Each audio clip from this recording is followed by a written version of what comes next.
keempat, budaya positif, penyebar pemahaman dan pengalaman penerapan budaya positif. Oleh saya sendiri, Eni Susanti, SD Negeri 1 Guntur Barat. Adapun rancangan tindak lanjut aksi nyata saya hari ini dengan latar belakang, pola ukur, lini masa, tujuan, dan dukungan. Konsep utama modul saya hari ini tentang budaya positif. Yang pertama, perubahan paradigma belajar, disiplin positif, kebutuhan dasar manusia, motivasi perilaku manusia, posisi kontrol, restitusi, dan segitiga restitusi. Pembelajaran dengan paradigma baru dirancang berdasarkan prinsip pembelajaran yang berdiferensial, sehingga ibu-ibu setiap siswa sesuai dengan kebutuhannya dari tahap perkembangannya untuk mewujudkan profil pelajar Pancasila. Enggak boleh. Itu masih ada pelatihan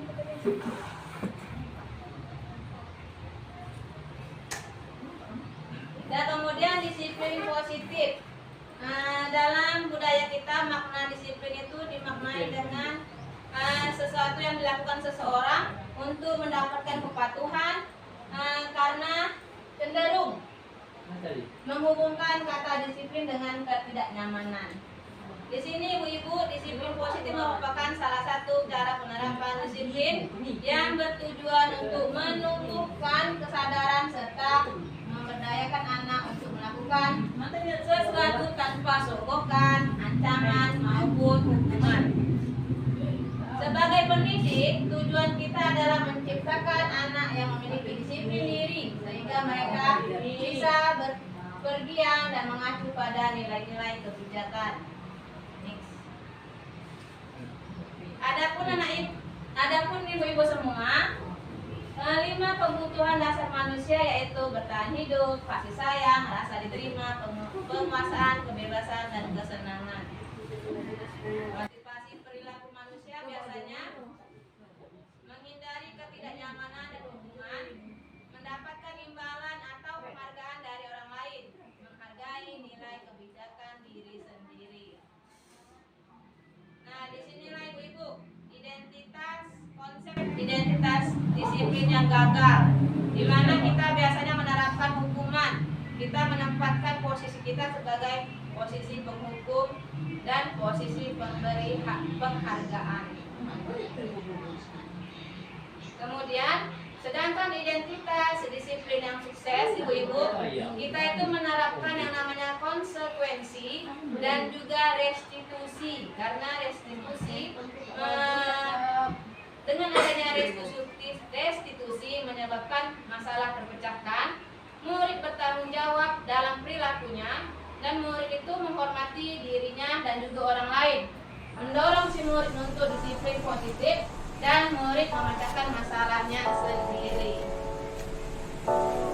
Nah, inilah dia Bapak Ibu pengertian pendekatan restitusi, di mana restitusi adalah proses kondisi bagi murid untuk memperbaiki masalah mereka sehingga mereka bisa kembali ke kelompoknya dengan karakter yang kuat menurut Sigesen 2004.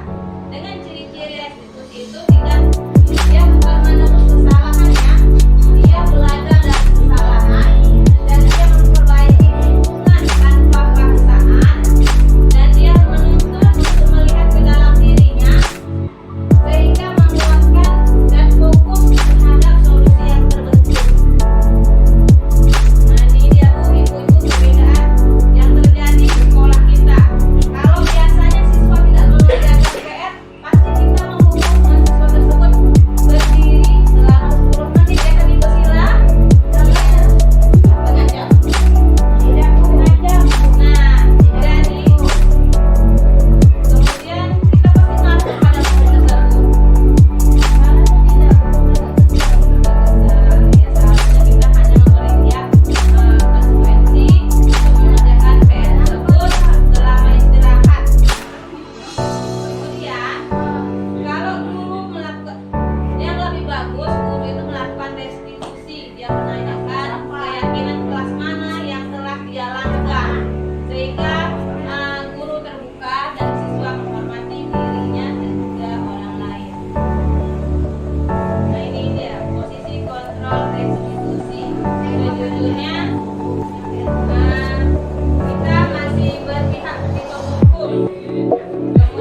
dalam bentuk kalimat positif. Nah ini dia ibu-ibu segitiga restitusi. Yang pertama, menstabilkan identitas, memvalidasi tindakan yang salah, dan menanyakan